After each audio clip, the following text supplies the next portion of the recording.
turabasuje mwe mudahwema gukurikirana ibiganiro ndetse n'amakuru Bajene TV show igenda ikugezaho. Uyu ni umwanya makuru agiye kwibanda kuri izi ngingo z'ingenzi zikurikira. Uwitwa Inshuti Salomo yafunzwe n'urwego rw'ubugenzacyaha mu Rwanda RIB akurikiranyweho icyaha cya ruswa. Naho abasirikare, abapolisi n'abasivili baturutse mu bihugu bitandatu bigize umutwe w'ingabo za Afurika y'Uburasirazuba uhora witeguye gutabara aho rukomeye EASF kuva ku wa mbere tariki 30 Ugushyingo 2020 batangiye amahugurwa abera i Nyakinama mu karere ka Musanze. Hanze y'u Rwanda turababwira yuko kuri iki cyumweru tariki 29 Ugushyingo muri Nigeria hashyingwa abahinzi basaga 43 biciwe mu gitero ndengakamere icyabere mu majyaruguru ashyira uburasirazuba bw'iki gihugu ku wa gatandatu. Naho Iran yo mu gahinda gakabije iremeza ko Israel n'imitwe itavuga rumwe na leta ukorera mu buhungiro bakoresheje telecommande cyangwa se remote control mu cyongereza mu kwica bategereye Marcel Crisadei wari umuhanga mu gukora ibitwaro bya kirimbuzi byo mu bwoko bwa nuclear ku wa gatanu. Tubafitiye amakuru avuga mu mikino ndetse no mu tuntu n'utundi ni mukanya nimujye kuri.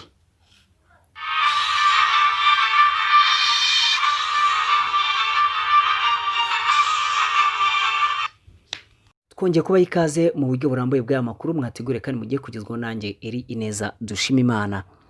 Munyemerere amakuru yacu tuyahere mu gihugu cyacu cy'u Rwanda aho urwego rw'igihugu rushinzwe ubugenzacyaha RIB rwatangaje ko rwafunze uwitwa Inshuti Salomon, umukozi mu kigo gishinzwe guteza imbere uburezi mu Rwanda REB, n'umwe mu bakandida bashakaga akazi k'ubwarimu wagerageje kumuha ruswa kugira ngo amuhindure amanota asohoke mu batsinze kandi yaratsinzwe nk'uko Kigali Today ibitangaza dukesha iyi nkuru. RIB iratangariza ko iperereza rigikomeje kugira ngo hafatwe n'abandi bantu bagerageje gutanga ruswa muri ubu buryo. Ikindi kandi nuko RIB iri kugenda yibutsa abaturarwanda ko icyaha cya ruswa kitazigera cyihanganirwa kandi ko kidasaza.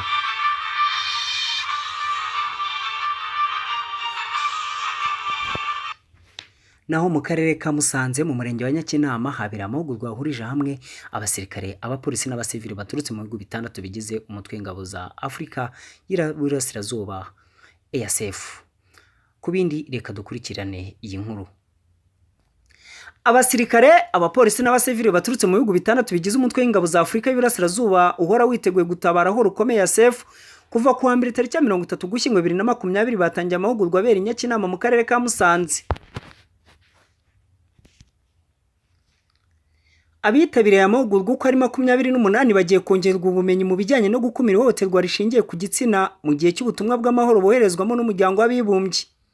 Leta Colonel Rutaremara, umuyobozi w'ikigo cy'amahoro Rwanda Peace Academy, akaba yatangaje yuko intambara n'andi makimbirane bikuru ingaruka z'ihohoterwa rikorerwa mu buryo butandukanye.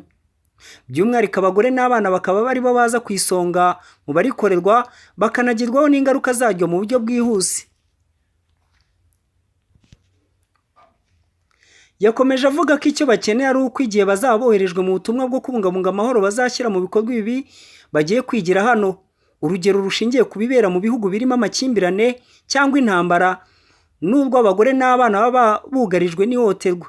Ni ukuvuga ko nk'iyo bagiye ahantu runaka baba bafite ibyago byinshi byo kuhahurira n'akaga. Uyu muyobozi kandi yakomeje atangaza ko igihe bajya mu masoko, bajya ku mashuri, bajya gutashya inkwi n'ahandi, icyo gihe biba ngombwa ko bagira itsinda runaka ajya bari mu butumwa riba rigomba kubacungira umutekano wabo. Aya mahugurwa yavuze yuko bifuza ko bazarangiza basobanukiwe neza ko uko bakumira ihohoterwa no gutabara mu gihe hari abarikorewe. Aya mahugurwa yatangijwe kuri uyu wa mbere azamara iminsi 5, yateguwe ku bufatanye na leta y'Ubuyapani, ishami ry'umuryango w'abibumbye rishinzwe gutsura amajyambere UNDP n'ikigo Rwanda Peace Academy cyayakiriye. Yitabiriwe n'abagera kuri 28 barimo abaturutse mu gihugu cya Comore, Ethiopia, Kenya, u Rwanda, Somalia ndetse na Sudan.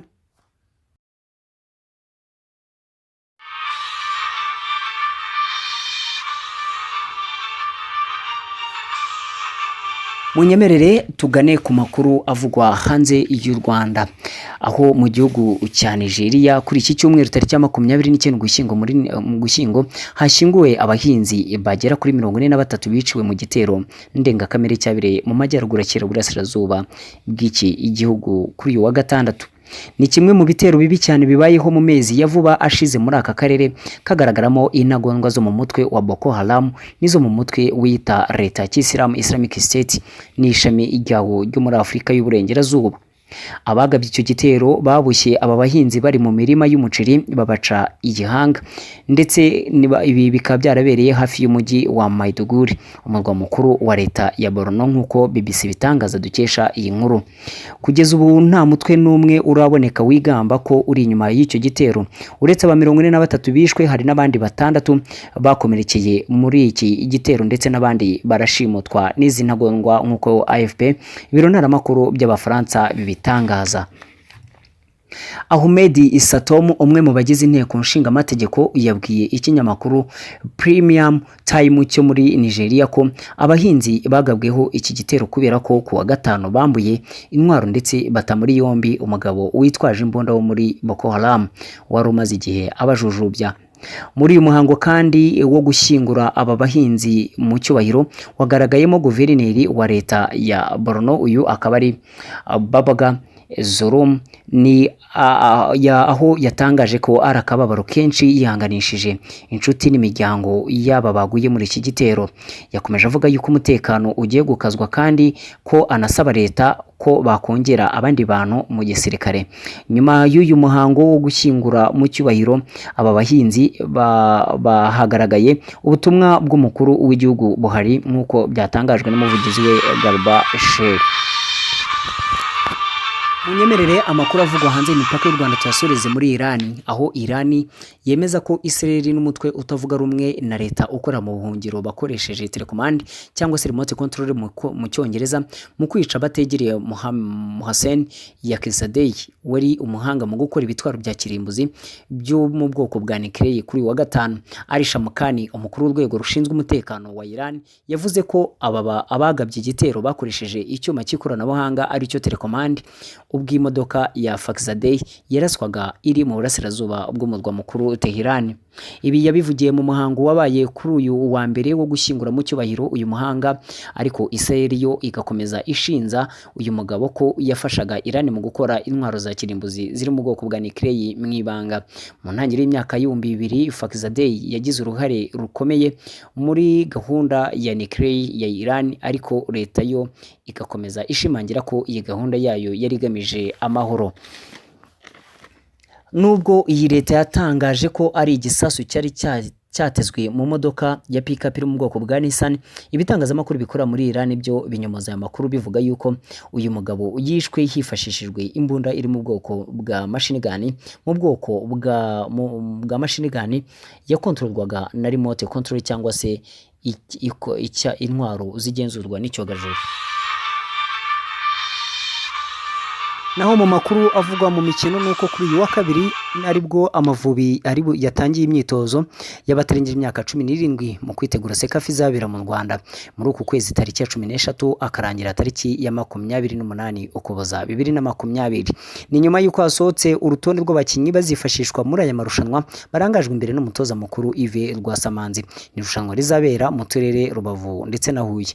Kugeza ubu ibihugu 10 nibyo byamaze kwemera kwitabira iri rushanwa, ari byo Rwanda ruzayakira, Burundi, Tanzania, Uganda, Sudani y'Amajyepfo, Sudani, Eritrea, Djibouti, Ethiopia ndetse na Kenya. Ibi bihugu byose bikazagabanywa mu matsinda abiri, aho itsinda rimwe rizaba rigizwe n'amakipe 5 ndetse n'irindi rigizwe n'andi 5. Tugana ku musozo, reka amakuru yacu tuyasoreze mu tuntu n'utundi, aho bwana John Biden w'imyaka 78 y'amavuko kuri uyu wa gatandatu ubwo arimo gukina n'imbwa ye yanyereye agakuba ikirenge bikamuviramo kuvunika. Nk'uko ushinzwe ubuzima bwe yabitangaje, bikaba biteganyijwe ko ashobora guhabwa inkweto zigenerwa abavunitse mu gihe cy'ibyumweru bitari bike, nk'uko byatangajwe n'umuganga we O'Connor. Ku cyumweru nibwo Perezida Donald Trump yanyujije ubutumwa kuri Twitter ye bumwifuriza gukira. Joe Biden watsinze amatora ya perezida wa Leta Zunze Ubumwe za Amerika yitezweho gutangira inshingano ze nk'umukuru w'igihugu tariki ya 20 Mutarama 2021. Reka tubashimire cyane mwe mwakomeje gukurikirana ibiganiro byacu ndetse n'aya makuru, aho mushobora kugira uruhare muri aya makuru mutwandikira kuri 0784 ndetse na 35. Icyo tugusaba ni ukudutera inkunga mukora subscribe ndetse na share, mukibuka inzogera. Ngiye mwabanye muri aya makuru ndi Eri Ineza Dushima Imana, mukomeze kunegerwa n'ibiganiro tubagezaho.